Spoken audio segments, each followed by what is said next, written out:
I'd rather just jump off a bridge than be your son kind of deal. Hello there and welcome to Memeobi's Galaxy, a Star Wars podcast, the best podcast. Today we're talking about Empire Strikes Back with a film critic. I say film critic. He's a friend of mine who watches movies more intensely than I've ever seen anyone else. I'm talking frame by frame kind of deal, people. We're going to talk all about why Empire Strikes Back is the top rated Star Wars film of all time. So grab yourself a cup of Jawa juice and buckle up for this week's episode of Memeobi's Galaxy.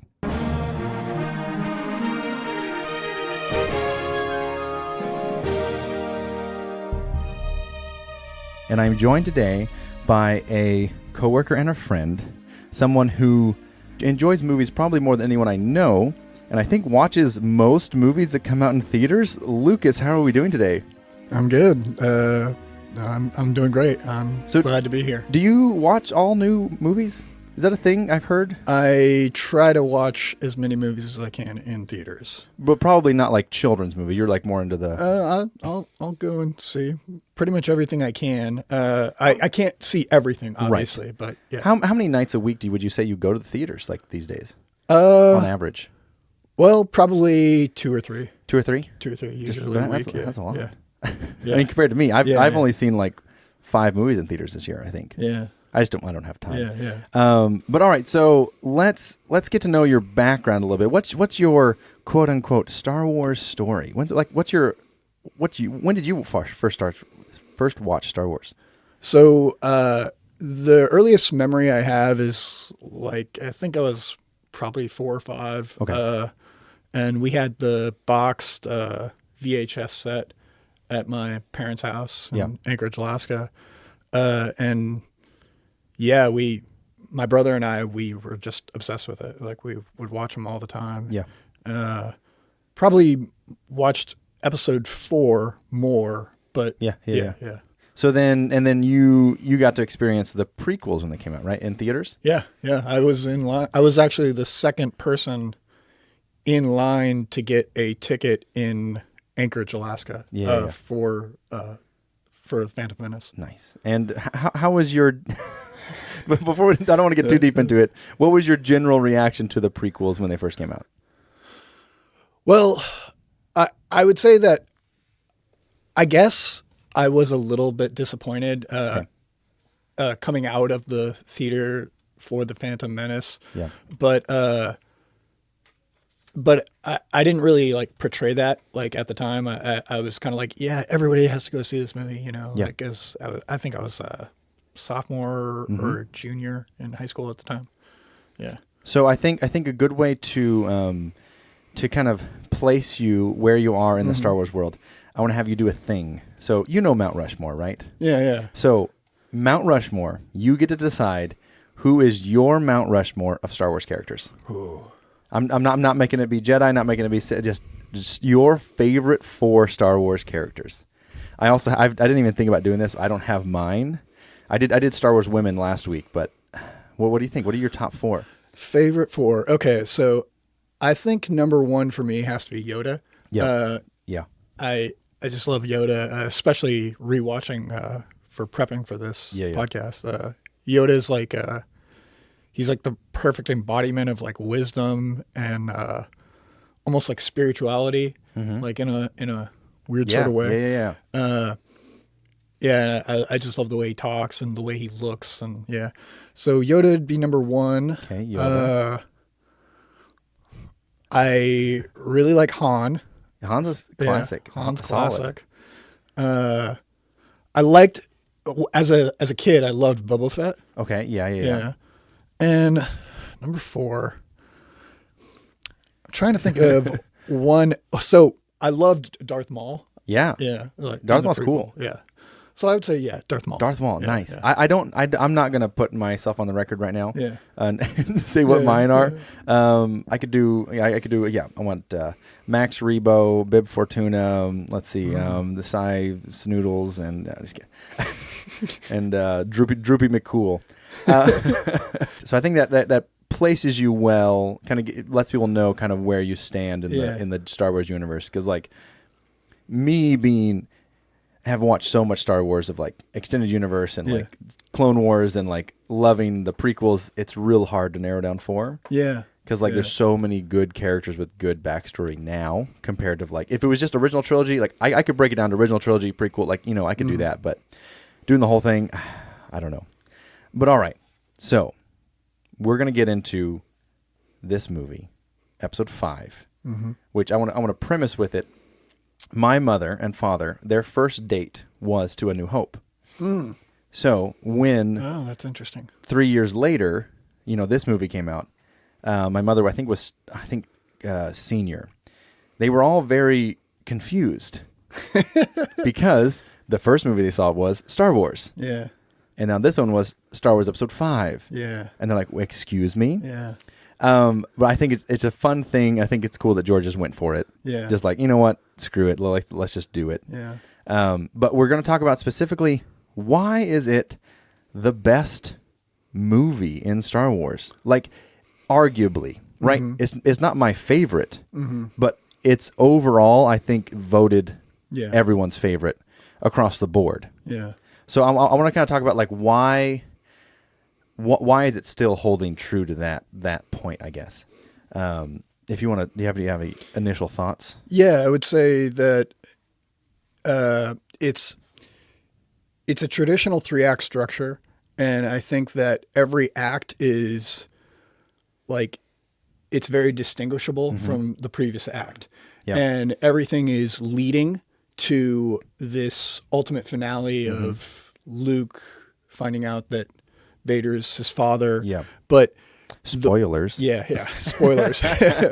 But everything is building up to that point. But the way that they build it up, I feel like it's just very solid writing and good filmmaking throughout. And I was thinking about it, like, it's so interesting, right? Like sequels in general, a lot of times, especially sequels that aren't very strong, end up doing a thing where they just kind of take what was good and just kind of try to make it better, but they normally fail. Yeah. This movie does a really good job of like having the callbacks from episode 4, but not like focusing all the attention on those, like, hey, remember this kind of thing. Yeah. It just kind of is like it's there, but it's just kind of a quick thing. You know? It moves on. No, yeah. And I love, I don't know. I was just watching it. I watched it yesterday, I think, flying home from Texas, and it feels so polished. It feels like it's good. Like watching it, like, man, this movie holds up. Yeah. Like I hate, like nowadays I get comments all the time. People are like, they should redo the original trilogy.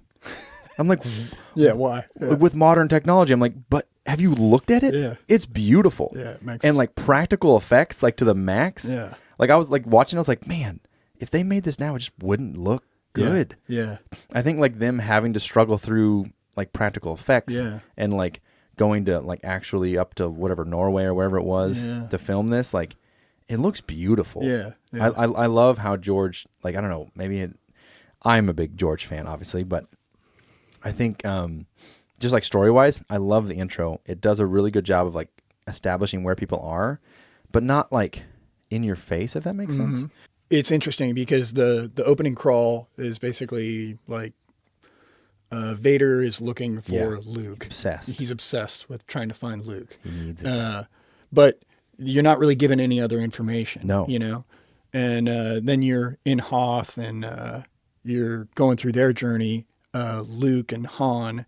And I think it's interesting how so many little things in Hoth are like end up becoming bigger things later on in the in the film, like they kind of hint at like, hey, the Wampa when he gets his arm cut off, like that's a reoccurring theme in Star Wars, obviously. Yes. But you only saw that pretty much one time before this movie came out. You only saw that with I think in the bar scene in A New Hope, and so you know that there's arm cut off thing.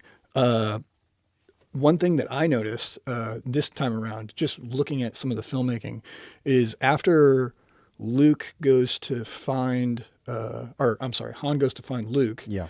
After that whole scene, there's a scene where I forget the character's name that's in the speeder. I don't remember his name either. Yeah. But he's like, hey, I found them. Yeah. And the ship comes out of I think the left-hand side of the screen. Okay. Yeah. When Han is waving at him. Yes. And it goes to the right. And then there's a side swipe of a transition. Yeah. A side swipe to the right following the ship. The very next scene is the ship coming back to the rebel base. From the right? From the left. From the left still? Or from the right to the left. And it sideswipes to the left. And then the very next scene is Luke in a back to tank. Yeah. And he goes up after he like... And the sideswipe is up? And the sideswipe goes up. So it's like it's taking all three of those scenes, kind of like mixing them all together to show you something like very quickly, like how he got back to this point. True, like almost like a montage type situation. Yeah. Dude, I love the side swipes. Yeah, they're so good. They're really cheesy. Yeah. Like you can't use them anywhere else. Yeah. It doesn't work. Yeah. But they work in Star Wars. They do because he just kind of owned it for himself. One thing I noticed with like Han is always kind of shown, or people think about Han as like not a quite an anti-hero. Yeah. But like in this one, he's just like, he's so gung ho to save Luke, like real quick. Yeah. He's not quick. He's like, well, I got to go out there. We're like, let's go out on Tauntauns then. Yeah. Like, we can't, sir. He's like, well, I'll see you in hell, or like whatever, right? Yeah. Like he's so willing and like able to like just rescue Luke, and like he cares about his friends and stuff. Like I don't know, because like I think people have this idea when they don't think about him much, like he's kind of anti wanting to help or do things, but like when it comes down to it, he really does want to just help and stuff like that. I guess I don't know. This is like the little things I didn't notice like through my life watching these things. I'm like, no, he really does care about like these people and the rebellion. He's got to leave, but. Well, I think they have to have that fine line for Han's character to be kind of like a jerk, but also like, hey, he's he's got good qualities as well. Yeah. Like what's funny, this last time watching it was I just realized how much he's like constantly making fun of 3PO. He is a lot. Throughout the entire movie. Yeah. But then 3PO's right about some things, and he's like under his breath, like, oh yeah. Yeah, Chewie, we better change the power company. And C-3PO hears him. And you're like, what the heck? I think also in this opening act, it does well kind of establishing without, like, I don't know. I feel like there's a lot of movies I've seen where they kind of put exposition too much in your face. Yeah. George does a thing where he kind of trusts the audience to figure it out. Yeah. Right? Like, without like spelling out, like Luke's like talking to some Force ghost saying like, I'm stronger now. He just like, they show him use the Force. He's struggling. He's not good at it yet, right? And he uses his lightsaber.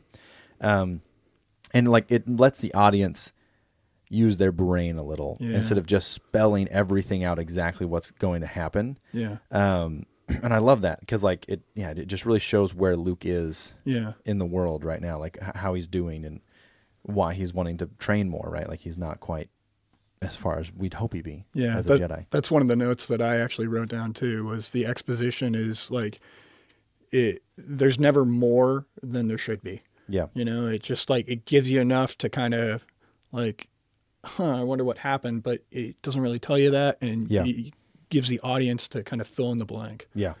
And I think it is cool because, sorry, the opening act again, just kind of talk about having the big fight, the big like battle fight, not necessarily, even there's still a big fight at the end, right? With Luke and Vader, but having the action off the cusp, I feel like slightly created a trend in doing that. Cause like, I'm thinking like, maybe I'm just thinking, what's the movie? Well, there's two franchises that do it. I think Mission Impossible and also Fast and Furious. They both open with action scenes.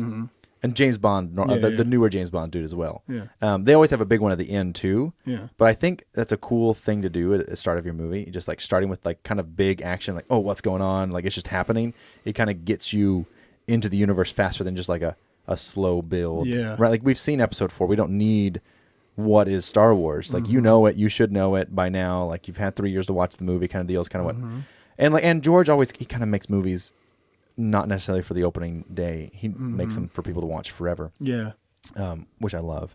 But I think it's really cool to start with like a big opening battle. Yeah. It's like And it's kind of an ongoing trend. You don't know who's going to win. Yeah. Right? The Empire wins this battle. Yeah. Like, they escape, sure, but the Empire wins. Yeah.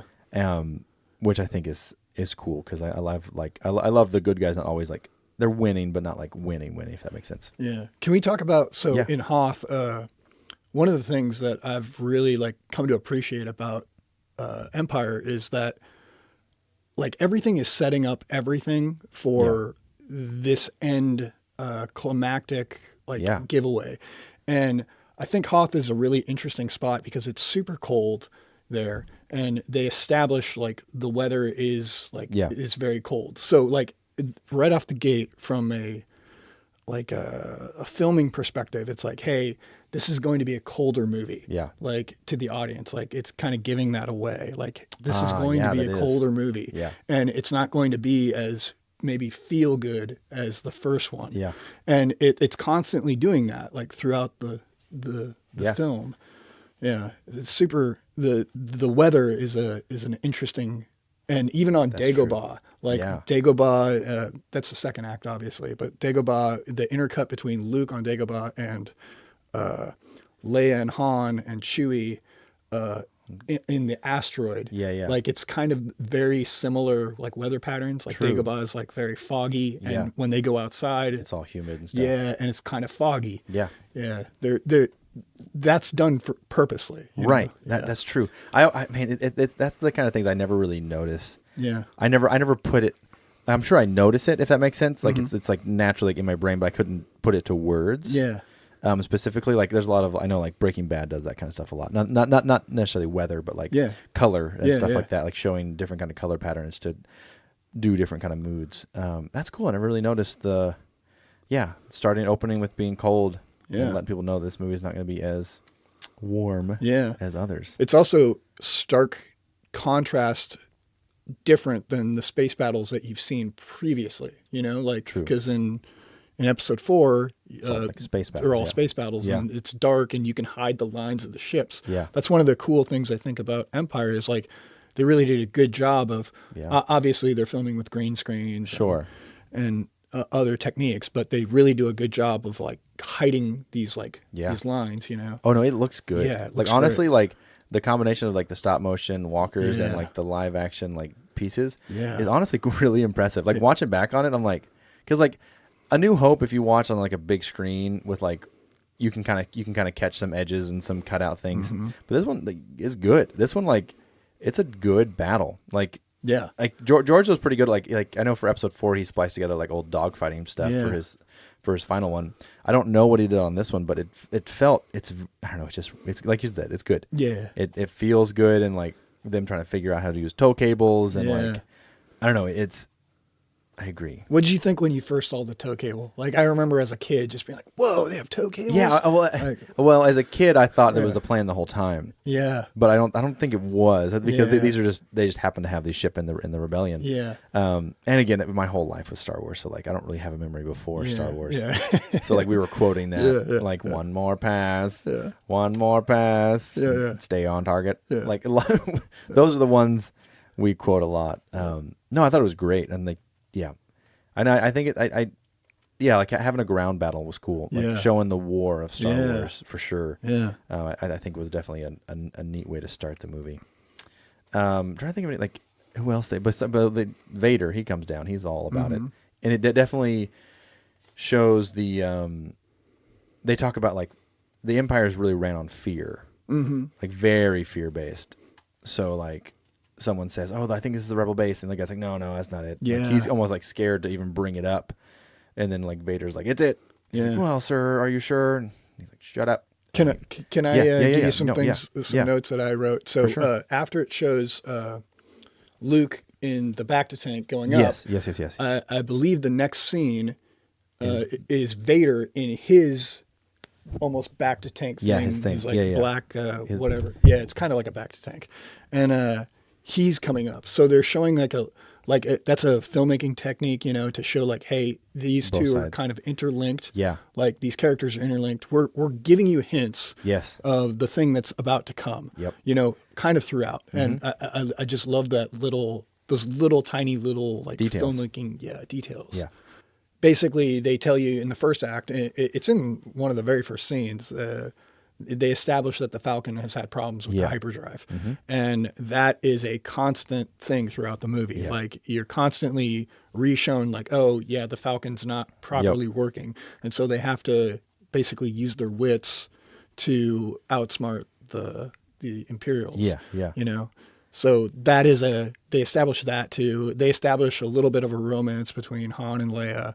But it's more of like, almost like, kind of catfighting between them at first. Because especially with the scene with her and Luke, the regretful kiss they had. I know there's a deleted scene right before that, because I know like it shows Luke, and then Han comes in and talks to him, and then it pans, and then Leia's just there. Like you don't really notice that she's there. There is a deleted scene right before that where her and Luke are like chatting a lot more. Before they show up, and then they almost kiss right when Han came in, which makes it the payoff like a little better, but I'm glad they didn't leave it in there just because, you know, later we find out they're siblings. So it's better. Maybe it's better that it's just like it's just against Han Solo more than like maybe they're actually in love. So I'm glad they removed that scene. Because like her just kind of getting back at Han, that makes more sense. Totally. Like character wise. And her just being, I love, man, Leia's such a cool character. She is. She's so strong and so like, I don't know. I love her so much. She's such a cool character. She's almost got like some motherly like aspects to her in this movie that I guess I never really noticed until this last watch a couple days ago. Well, especially towards the end, she like kind of comforts Luke after the Endeavor. Right around this time is when, well, I guess it's after they escape. We get a lot of people's favorite character, like you said, Boba Fett. Was where he gets started, and which I don't know, like he's a very interesting bad guy character because he doesn't say much, right? He has like 3 lines. He looks cool though. He does look. He does look really cool, and it's so funny that like so many people like latched on to this guy. I think it's fun to have a different, like this like outsmarting bounty hunter that like has a potential history with Han Solo and like constantly getting a little bit closer. Always like it's like the inevitable. That actually is another thing that they do establish. It almost seems like a throwaway line in Hoth when Han is talking to the admiral or whatever. He's like, I gotta go pay Jabba or else they're gonna come for me. So you know that like all these little things actually end up paying off later on in the movie. They're not just like, oh yeah, that's there and then that's no longer there. That is also paid off because he gets taken to Jabba in the end, which I think is cool. Well, one thing I wrote down I want to look up just from lore based.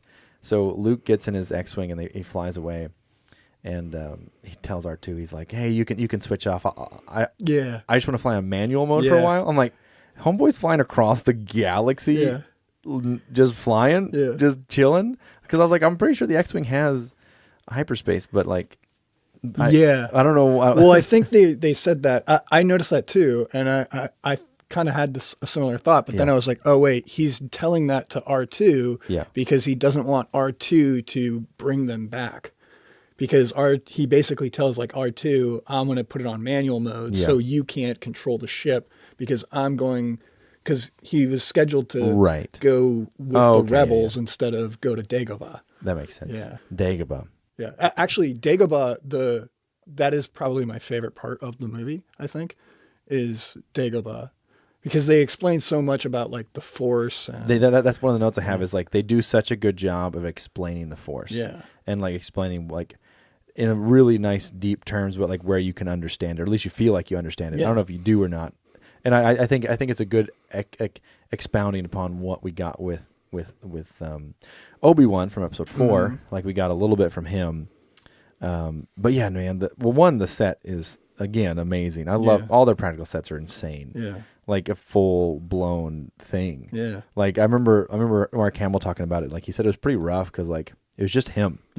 Just him on set. There's no one else to like work with or like I mean, you can laugh around with the staff and stuff, but like it's like. Like it's like you got snake, lizard, Mark Hamill, like that's all you got. It's cool too how the X-wing it crash lands and you see it from like Luke's perspective. Goes in, it's like a foggy planet, you don't really see anything. I look at a lot of things like symbolically, like the fog Yeah. to me, like represents like, okay, like, this is like a mysteriousness that's Yeah. at this planet. And, there's some weird trees and all that. He crash lands, sees Yoda, but he doesn't know it's Yoda. Yeah.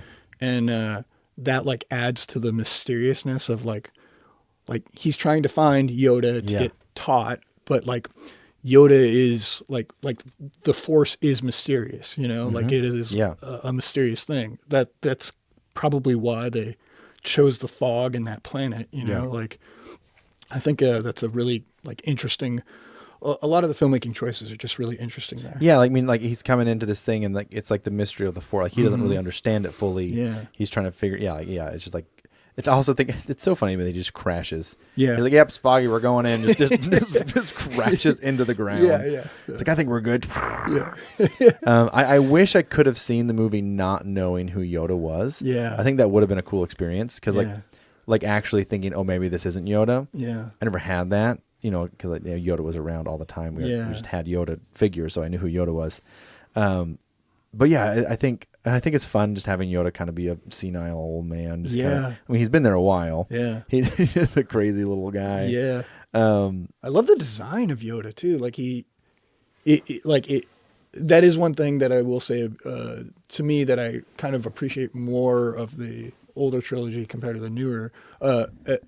Especially the newest one, but the prequels is the practical effects and the tangibleness of a lot of things. I think is like really because when they came out with the special edition of Star Wars, they added some stuff. They did. At the time, there were a lot of people that were kind of frustrated about that, but I wasn't. I was a kid when that happened, and I remember being like, "Oh, that's so cool!" Like adding the CGI to it, it makes it look a little bit kind of like a mix between the two. Yeah, yeah. The whole sequence of him finding out who he is, and then him kind of like Luke getting a little mad about it, right? Kind of like, no, tell him, Ben, I can do it. And he's like, I can't train this boy. Yeah.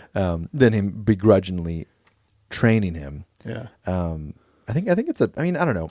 I feel like it's a decent training sequence. I don't think it's anything bad or actually that great, I guess. I think they set up a good theme of the movie at that point, which is basically about patience for Luke. Like Yoda even says like the boy has no patience. Yeah. And Luke is immediately like, "Oh, tell him, Ben, I'm ready." It's like, well, this is kind of what he's talking about. And then the whole montage scene kind of happens. My favorite scene in the movie is when Luke faces Vader in the cave. Okay, in Dagobah. I'm excited to talk about this. Yeah, because I still don't really understand it. That like I don't really the symbolism. Yeah. Huh, to be fair, I'm gonna admit something to you. Yeah. I watched this. On my recent watch, I watched it on an airplane, and I may or may not have fallen asleep during this part of the movie. Yeah. So I haven't watched it in a few years with the eye of I didn't get to watch through like really thinking about it. Yeah. But like, explain to me and the audience why does Vader show up, and why is Luke's head inside of Vader? Okay. To you. So I wrote down the conversation that Luke and Yoda have. Yoda says, "But beware the dark side, anger, fear, aggression. The dark side of the Force, they are, easily they flow, quick to join you in a fight. If once you start down the dark path, forever will it dominate your destiny. Consume you it will, as it did Obi-Wan's apprentice." Luke responds, "Vader, is the dark side stronger?" Yoda, no, quicker, easier, more seductive. Luke, how do I know the good side from the bad? Yoda, you will know when you are calm, at peace, passive.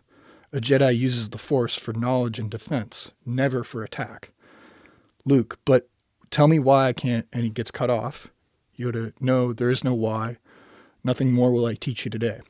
Yeah. Then the next scene is Luke saying, well, I feel kind of cold. Yeah. And he, like, almost like the thing is calling him. The cave is calling him.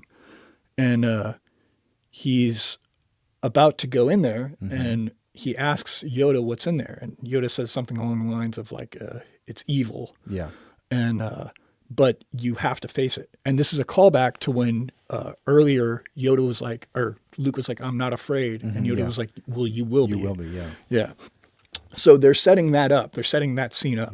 And what's interesting is this scene is basically almost the exact midway point of the movie. Is it? Yeah. Almost the exact midway point of the movie. So like this is the middle act. This is basically the middle of the movie. Yeah. And Luke then puts on his utility belt. Yes. And Yoda's like, your weapons, you will not need them. Yeah. But Luke kind of shrugs it off and puts it on anyways and goes down to the cave. First of all, he's going down. Yeah. So like it's usually when a character is going down in a movie, it's like a subconscious thing. Like it's almost like going down into your own subconscious. Yeah. To fight your own demons, right? He goes down at I think it's the right of the screen. You see this giant snake. Yeah. Snakes usually like symbolically represent threats to us, you know? So Luke goes down, goes through like a kind of a tunnel looking thing. And which is interesting because that tunnel, he also goes through a tunnel at the end when he's actually fighting Vader. Yeah. It's very similar. Luke then, it shows Vader kind of showing up like from the left-hand side of the screen, the left of the frame.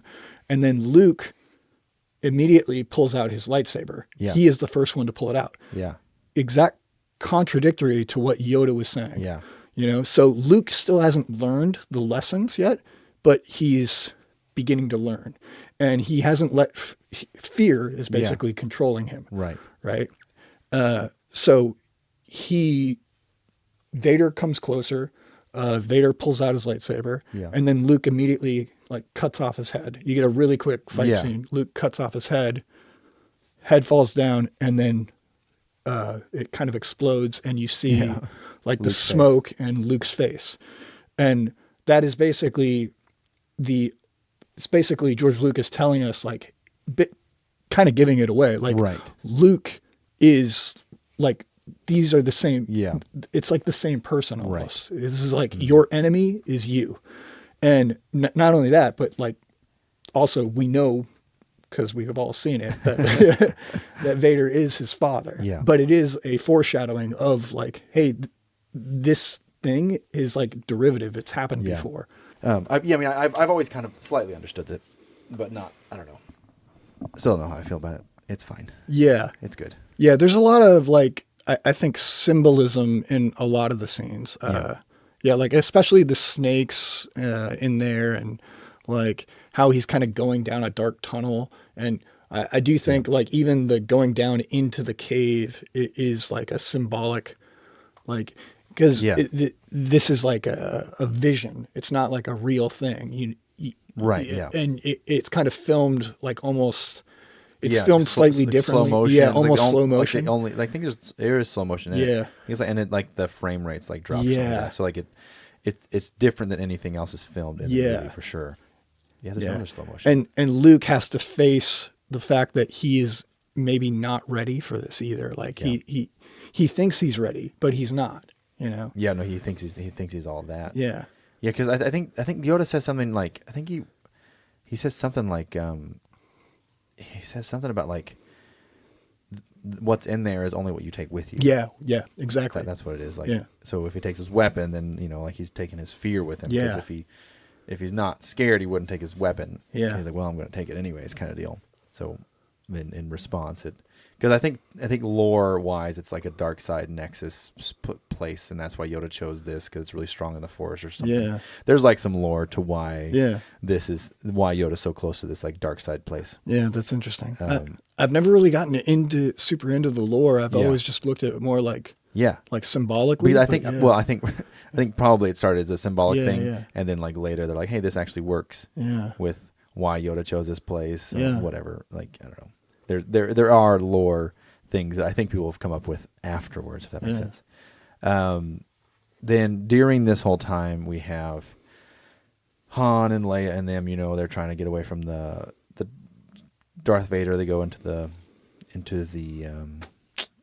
asteroids. Mm-hmm. The asteroids. We have the asteroid scene, which I don't think I ever give it very much thought.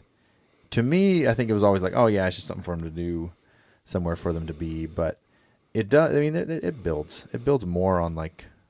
It keeps building on the story of the hyperdrive not working. Yep.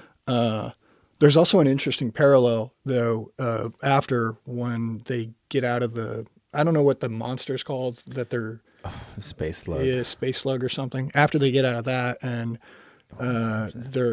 it cuts back to the Falcon being chased by the TIE fighters and stuff, and they almost crash into the Star Destroyer, and then all of a sudden they're gone. Like, well, where'd they go? Oh, right, yeah. And so they park, and you find out later that they parked, like, basically on the Star Destroyer. Yeah. And then there's a quick dialogue scene about, well, the Empire's supposed to let go of the trash, and we'll leave when the trash goes. Yeah.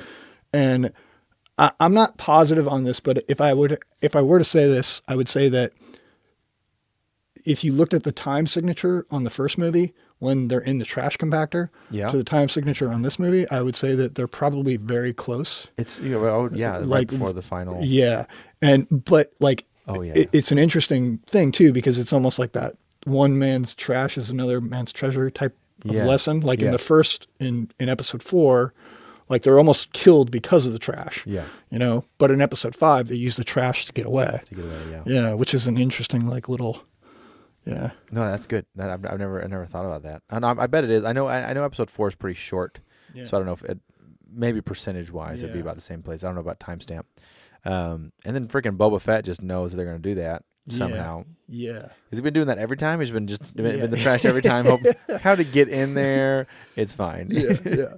Another thing I want to put out before we get to Cloud City. There's a part where Darth Vader pulls out of the asteroid field to talk to the Emperor. Yeah. And that also shows like he's not the big bad. He's not like the big bad. That's the first time you say it. They've been like hinting to the Emperor this whole time. Yeah. Like, oh shoot, even Darth Vader has to do whatever this guy says, kind of deal. Yeah.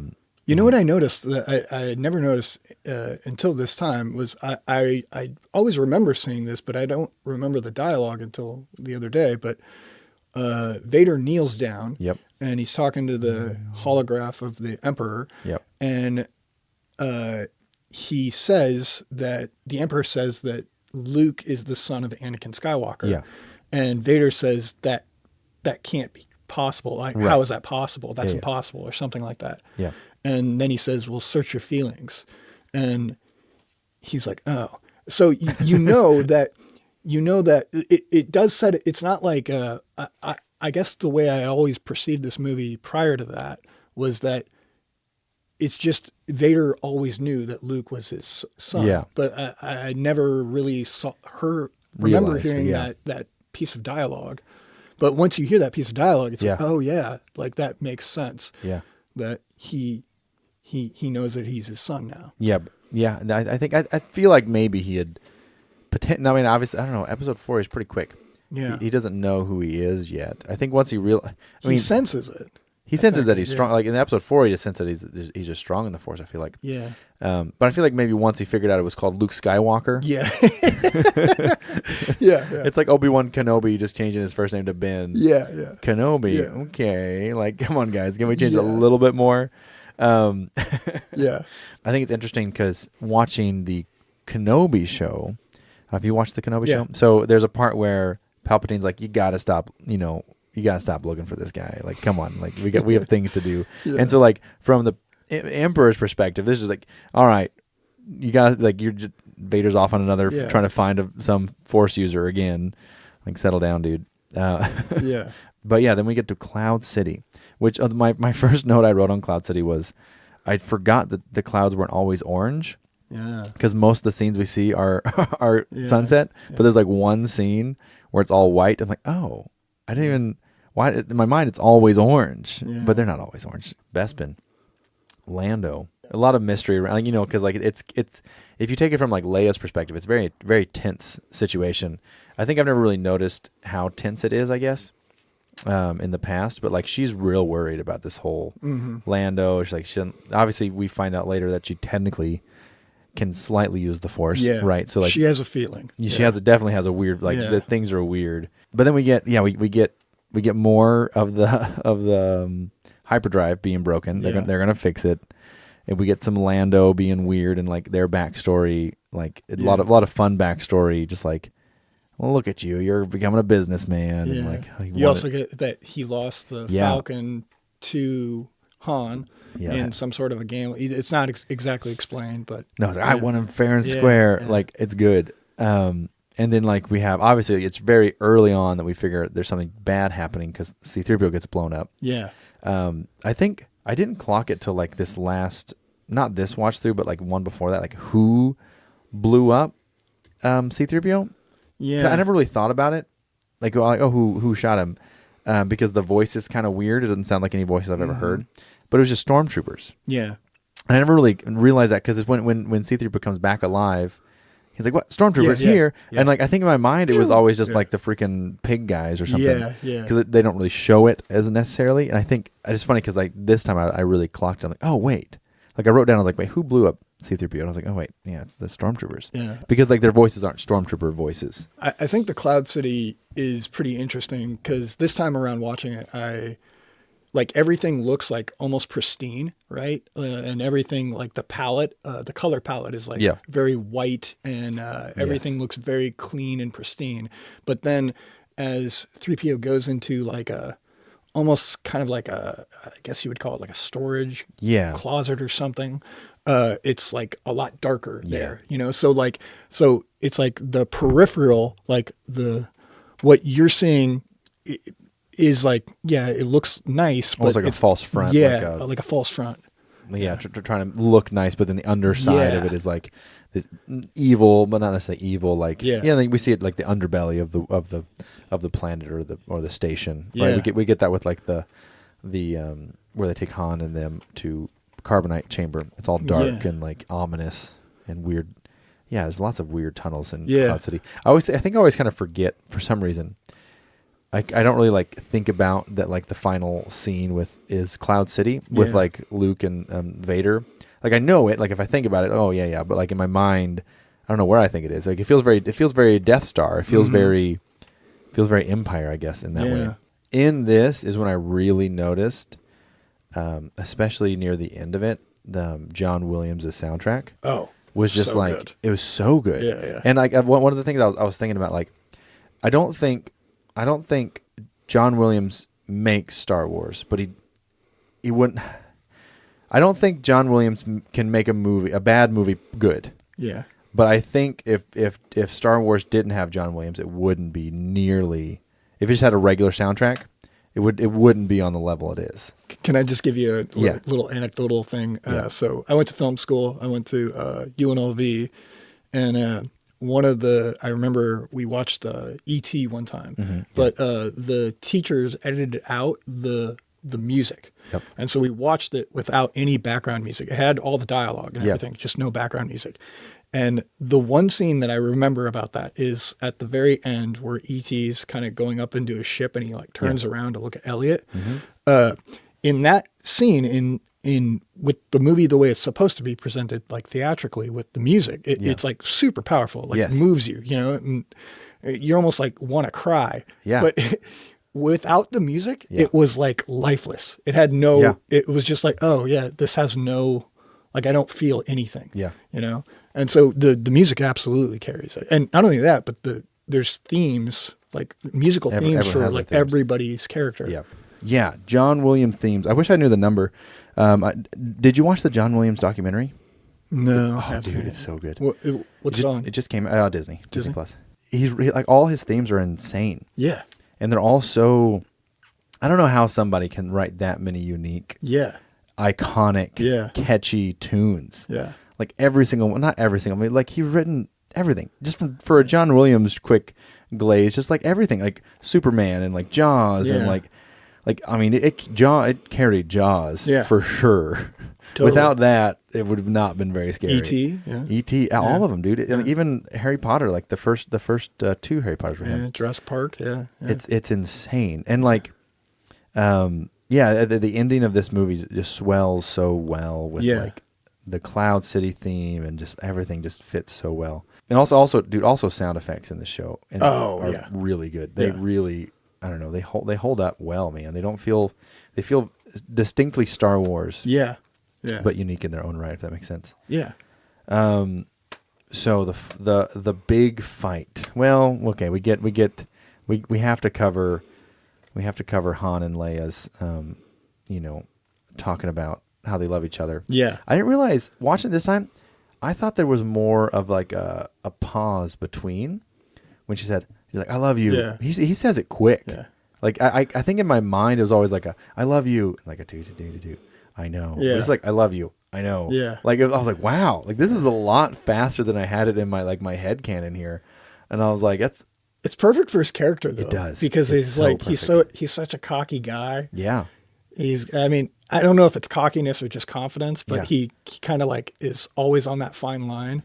That's why that's why I think it's so important too, because apparently that's like a Harrison Ford deal. Yeah. Like it was his idea to do that. Yeah. And I think that's why it's so important for directors to let kind of their actors take their characters to a certain extent.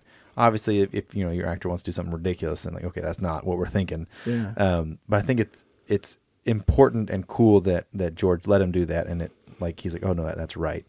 And letting your actors, again, this is a note to the sequels as well, probably. Letting your actors kind of carry your characters, especially if you know them, i.e. Luke Skywalker. But yeah. Yeah. No sequel talk. And then like we get like, now Han's frozen, which like from like a watching a movie, it's like, oh no, like this is a problem. And then like he gets taken away by Boba Fett, and like we know he's alive. Yeah. But in our minds, like when you first watch it, or how it's supposed to be watched, right? Like you think like Lando's like, no, there's still a chance we can save him. Like, oh, okay, well they'll save him, because they got to win in the end. Yeah. And they just don't. Yeah. And I think that like it kind of like brings you, like it's kind of like the ending of this movie is kind of overall sad. Yeah. Like overall, right? Like it's not a happy ending. Yeah. Like you were saying, starting with the Hoth. Then we get Luke and them, they coming in, right? And then we get the final fight. Yeah. Which again, I think Luke does the same thing. He turns on his lightsaber first. Yeah. Yeah. Again. Yeah. Even though we just kind of went over this. It's pretty much actually almost exactly the same. Yeah, like the first couple hits. Yeah. Well, even the framing of the fight, like Luke, I mean, in the Dagobah system, when he's in the cave, it's very quick, but Luke does go through like almost like a cave like a tunnel looking thing in the Dagobah system when he's about to fight the Force Vader. Force Vader. Yeah, Force Vader, yeah. And then he does that same thing, and Vader actually comes out of it's interesting how the music swells when Vader comes to the left of the frame. Yeah. And I don't know, this time around it made me feel like almost like it was almost like kind of scary. Like Yeah. I don't know if I've ever had that feeling where I was like, oh yeah, like Vader's like menacing now, like he's had enough of the playing of the games and he wants Luke. That's it. He's like, he'll do whatever it takes now. Yeah. And that Vader will do whatever it takes to get him, like, cause you've seen him kill 3 admirals already. Yeah. Like over FaceTime. Like he's not even in the same place. Like, right. He force choked someone across starships, like, or whatever it was. Yeah. Like that's pretty, he's obviously powerful and he wants what he wants. Yeah. And then he starts doing the classic, start throwing things at Luke with the Force, which is fun. Yeah. I think it's a good use of the Force. Yeah. And because I think sometimes they forget to use the Force, and I think it's obviously Luke didn't think about using the Force back. He just kind of blindly was swinging pretty poorly. Yeah. And I think it also represents too what Yoda was saying. Like it's easier, like to go to the dark side. Like Vader's just doing the easy stuff. Just doing it, just to get him off his game. Yep. The scene up on the catwalk where Mark Hamill gives it his all. Yeah. So out of every movie, you've like when you have a reveal, whatever. I'm trying to think of a more like potent reveal than this movie. Like I guess maybe, and I don't think it is, but maybe like The Usual Suspects or something at the end. Okay, yeah. When they reveal who Kaiser Soze is. But I feel like that was in the. I'm thinking of like all the M. Night movies. Like they have good reveals, but they don't have. I don't think they hit. They hit, but they don't hit as much because it's not a sequel. Yeah. It's just a standalone movie. They're great, cool twists. There's lots of good twists in movies. Yeah. But they're not normally at the end of like a sequel. Yeah. Right? Like, because we have all this, people loved episode 4. So like they're really into it. Mm. So like watching this, like you're super invested at this point. Yeah. Because like it's like a big, you don't know it's gonna be a big franchise yet, but you can. And I feel like everyone just kind of felt it. Like they knew this was gonna be a thing. It's like, this is important. No, I can't think of anything that was better. My current thing is I'm trying to like have where my kid can have that reaction. Yeah. Right. Without which is hard. Yeah. Coming from a guy who has a lot of Star Wars stuff. I have like some kid little like Star Wars books I'm trying to like keep from her. Yeah. Because like they're written from the perspective of like if Darth Vader raised Luke and Leia. Yeah. I'm like, we're not reading those. Like I want to. I got to get her to where she's old enough where she can make it through and understand what's happening, which I think I'm going to try to shoot for like 5. Yeah. Which is like 2 years from now. So like someone's going to spoil it. Man. So was that ever, for you growing up, was that like a... No, I think my older brothers probably told me about it. My first memory of Star Wars, like the movies, besides the toys, was watching that fight on this one. I snuck in. I wasn't supposed to be up. I was like 3. I wasn't supposed to, or 2 probably. I wasn't supposed to be up watching it, but I watched some of it. I didn't watch the big reveal. But I'm sure they told me before that. Like, I love just like watching it and like Luke being just like, he's like, come on, Joe. He's like, I'm your father. And he does this big no. Yeah. And he's like, join me. And then Luke's just like, I'm just going to jump. Yeah. Like he doesn't like, I don't know if he like knew. It's a weird thing just to like, I'd rather just jump off a bridge than be your son kind of deal. I don't know. I always think it's kind of funny. He's just like, I'm out. Yeah. I think it's interesting because in Dagobah, when Luke's about to leave, Obi-Wan Force Ghost is like, don't go, you're they have a whole thing. Yeah, they're like, hey, don't go, you're not ready for this. You don't understand what you're getting yourself into. And also you don't have you haven't learned like the patience yet to do this. And he's like, well, I gotta go protect my friends. Yeah. But he still does not want to face his like ultimate fears. And his ultimate fear is like he's already had a glimpse like with the cutting off Vader's head in the cave of like him being, it's like it's a derivative of the scene to come. Mm-hmm. So this is going to affect Luke like the entire time, and it's going to have a profound impact on him. And I think it's slightly setting up, maybe not setting up, but like it's very like old school Jedi of like not having attachments and just like letting things go. It's like you might be able to save them, but you don't know, and you'll ruin your training. But like Luke saying like, no, that's not what I want to do. Yeah. Because he doesn't have this whole like, his whole life of the Jedi teaching him to not have attachments, right? He's had attachments his whole life. And I think that kind of goes into how he creates the Jedi Order later of being open to attachments and marriage and stuff like that. But yeah, I always think it's like they're really trying to convince him not to go. Yeah. They really don't want him to go. Obviously, they don't know what's going to happen. They're still just sensing the future just the best they can. But I always think it's real interesting like how much they're trying. Yeah. Like, don't go. It's like, but my friends are going to die. Like, but just don't go. Like, they're really trying. Did you track in Dagobah when Obi-Wan says, if you do this, like, I will not be able to help you? Yeah. Yeah, he says that. He does. And then later on, because even that pays off, because after Luke goes down he falls and he goes through I don't know what that is, like a garbage chute or something. Whatever the thing is. Yeah, he falls and he's on the antenna and he's like, Ben, like he's like basically trying to get answers from Ben, but Ben already said. He said he's not going to do it. Yeah, he's not going to help you. Yeah, because like afterwards he's like, Ben, why didn't you tell me? Ben, why didn't you tell me? And Leia's the one that ended up, sensing him and coming back. Yeah. Which is a great scene too when Leia senses that. Like you get that close up of her and the music and you just kind of feel it. You're like, oh yeah, she's got a connection to him. Yeah. Even though you still don't quite know yet, even though it's hinted at. Yeah. I mean that pays off later. And then like also him getting his hand cut off here is important for the next movie. Yeah. Of him having a robotic hand, realizing he's becoming more like his machine, like his father. Yeah.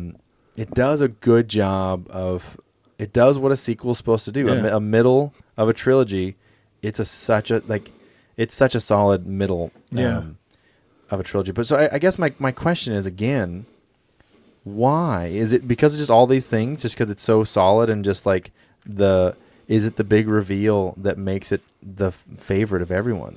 I don't think it's just the reveal. I think it's everything that leads up to the reveal. It is the filmmaking. It is the like I said, the coldness of Hoth, the weirdness of Dagobah, the like mystery of it all, culminating in this like planet. Is it Bespin? Bespin.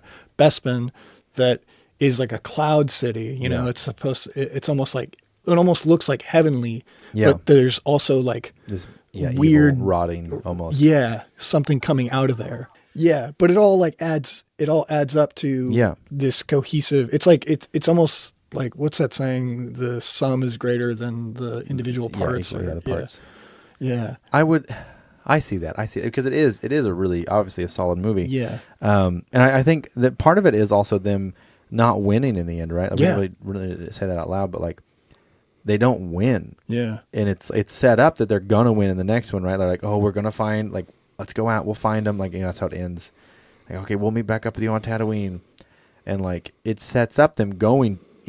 We know they're gonna win, but it is very different than most, I would say, movies in general. The good guys normally win. Yeah. Like, that's why it kind of sucks watching a lot of, not all, movies nowadays are kind of changing that, but like most times you're like, okay, well, here's a boxing movie. The guy's going to win in the end. Yeah. I think going into this movie, most people probably had the expectation that the good guys were going to win. Yeah. And I think them not winning, I think, adds a lot to the coolness factor, I guess, of it, or just like how it feels for people, I guess, if that makes sense. I think it's a really great way to subvert expectations. I think a lot of it has to do with, so Ivan Kershner directed episode 5. Yes.